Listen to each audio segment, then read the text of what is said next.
Okay guys, so here is our flight test, indoor flight test for the fast-lane jawbreaker helicopter, and this is the reason why I'd say do not fly this indoors. Let's turn it on. Turn on the switch there. See the blinking light? And should be connected. Give it a go.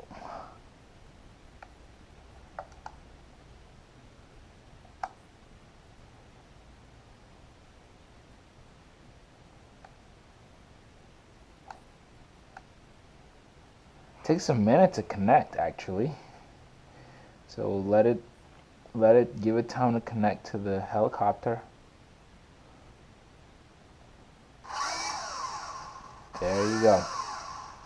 Okay, the first thing is the noise level. Yeah, this is a little louder than what I'm used to inside, so that's the first thing. And again, just because of the size, hell, I'm a little nervous to let it go up higher, but I'll try for y'all here.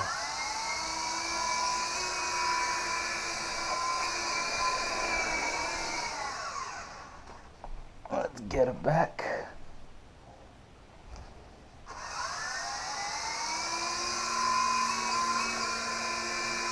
So it hovers pretty good anywhere you put it, especially inside where there's no wind.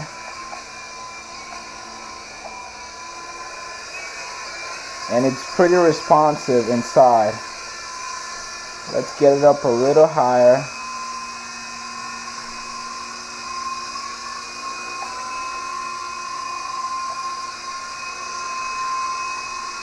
And there it is. This is our inside shot. But again, the great thing about this helicopter is it's very stable and easy to control, even inside. So you get that with it. Now let's take it outside and see how she flies outside. So this is, I hope this counts well for interior shot. Let's drop it down. Yep, that's how she flies inside. Let's go outside.